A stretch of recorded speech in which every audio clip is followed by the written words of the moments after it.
Hey, it's NPR's Book of the Day. I'm Andrew Limbong.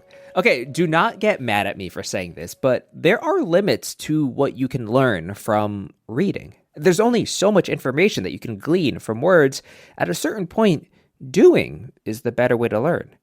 And doing is what Sam Kean's new book is all about. It's a nonfiction book titled Dinner with King Tut, which is a look inside experimental archaeology, a faction within archaeology that tries to learn more about old civilizations by living like them, working like them, dressing like them, eating like them. And Kean talks to NPR's Ayesha Rascoe about the tension between experimental archaeology and the academics. More on this beef after the break. This message comes from Schwab. Everyone has moments when they could have done better, like cutting their own hair or forgetting sunscreen, so now you look like a tomato. Same goes for where you invest. Level up and invest smarter with Schwab. Get market insights, education, and human help when you need it. Learn more at schwab.com. This message comes from Wise, the app for using money around the globe. When you manage your money with Wise, you'll always get the mid-market exchange rate with no hidden fees. Join millions of customers and visit wise.com. T's and C's apply. Some people just love history in any form, and the dustier the book, the better. But what if instead of just reading about ancient cultures, you learn by doing?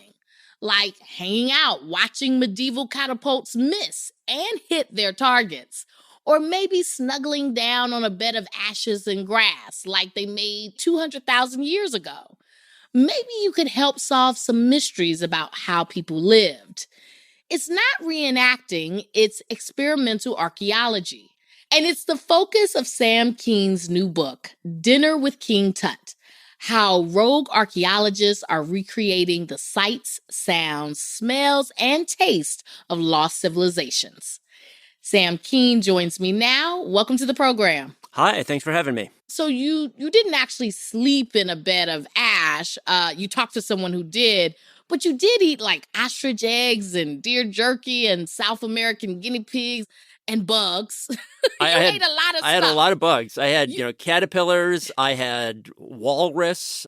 I made acorn bread, which did not turn out well when I made it. But then I talked to someone who knew what they were doing, and it turned out amazing. And what did you learn about these civilizations from eating all of these different foods? I was amazed, first of all, by just the sheer variety of things that people were eating thousands of years ago.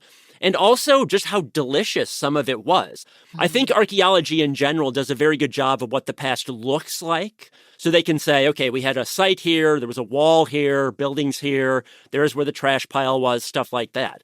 But you don't get the sounds, you don't get the smells, you don't get the tastes the way you do in experimental archaeology. Yeah, I mean, because you learned about making weapons. I guess it's called napping, but like kind of breaking the stones and making the tips. And you also learned about making poisons. I mean, by doing this, you kind of get to see how hard it was and how much precision it took, right, to do all of this stuff. Yeah, that's one thing that page after page of the book drove home was just how hard it was sometimes to do basic things like get a meal. One of the more tedious things that I had to do was I brain tanned some leather. So you take a hide and you mix the brains in, essentially, to treat the hide and turn it into leather. And you're saying the brains of the animal, just to be clear. The brains in the skull, yes. In the skull. Brains of the animal. Yes, you would use that to tan the animal, which sounds very gross. It was a little squishy. Yeah, you kind of use your hands. You just got to massage it in there, really work it in there. My shoulders are pretty sore. The flies had a field day. But again, if you needed a piece of leather, needed to make clothing for yourself, that's just what you would have had to do in that time. The way you set up this book is like really fascinating because what I was so drawn into it once I realized what you were doing, because each civilization that you catalog is its own chapter, but you mix your experiences, your research, and then you have these short stories that you've written. These characters have, love, family, they have all these issues that they're trying to deal with. How big a lift was this for you as a writer? So the premise of the book is you are immersed in a specific day at a specific point in history, at a specific spot on the globe. And I could do that somewhat with the experimental archaeology. But to really get deep down into the character, I realized that fiction would be a better way to do that. So everything that happens to this person, to the main character, could and would have happened to people at the time. And lots of your characters, they don't meet good ends. Some of them have happy endings. Some of them do. Yeah. Yes, some of them do have happy endings. Yeah. I mean, the past was a rough place. Well, I mean, in your chapter on ancient Egypt, and which of course we should talk about a little bit because the title of the book is Dinner with King Tut, there is still this big mystery about how the pyramids were constructed. You met up with Roger Larson, a carpenter in Mississippi, who's been experimenting and thinks he has a solution or a possible solution. Talk to me about how he thinks the pyramids were made, because basically they would have had to lay these massive blocks. They don't have wheels, and they would have had to lay them like one every 5 minutes for 20 years, which is insane to me. So sort of the classic theory has always been that they used ramps to build them. So they just built a big dirt ramp and they would push the blocks up them on maybe a log roller. But experiments have shown that log rollers, however good they look on paper, really do not work well in real life, especially if you're trying to push something up a ramp. And Larson, his point is that the ramps that you would have had to build to get to the very top of the pyramids, the volume of material you need to build one of those ramps ends up being something like 2 or 3 times the volume of the pyramid itself. It seems impossible to do given the short time frames that we had. He took me out to a quarry, and he had built what he called his pyramid machine. It was essentially 2 big A-frames with big lever arms. There was a series of winches and ropes in the middle. And he and some friends got together, and they were essentially using this machine to drag these blocks that weighed thousands of pounds up a slope in the quarry to show that this might have been a way that they could have gotten blocks up the side of the pyramid. One thing your book gets into is that some archaeologists don't really like the experimental archaeologists. Yeah, there is a bit of a tension within the field where I think there's sort of a contingent, especially among sort of academic professional archaeologists, that kind of the whole idea of it is off, or that you can't really learn any true insights by running an experiment.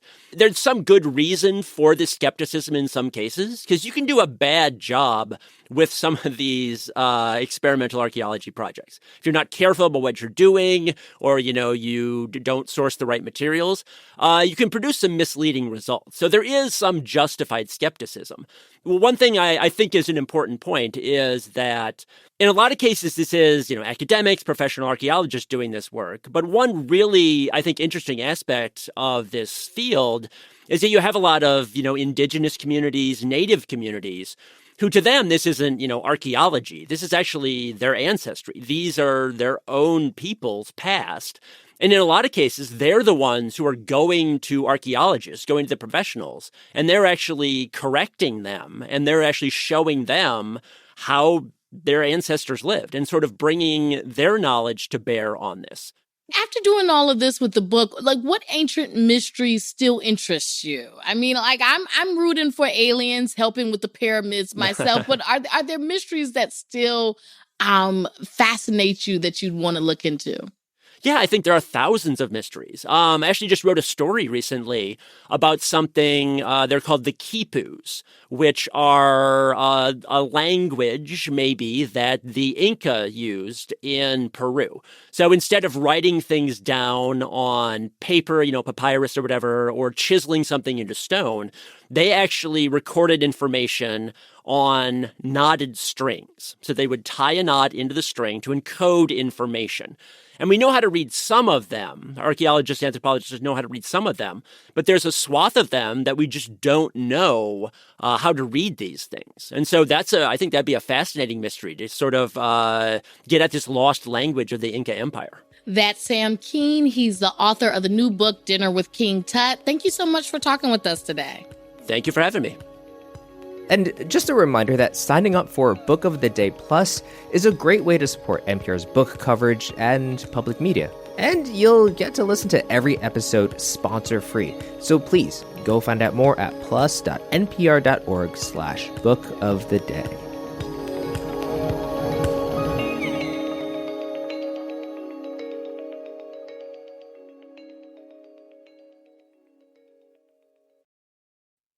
This message comes from Jerry. Are you tired of your car insurance rate going up, even with a clean driving record? That's why there's Jerry, your proactive insurance assistant. Jerry compares rates side by side from over 50 top insurers and helps you switch with ease. Jerry even tracks market rates and alerts you when it's best to shop. No spam calls, no hidden fees. Drivers who save with Jerry could save over $1,300 a year. Switch with confidence. Download the Jerry app or visit jerry.ai/NPR today.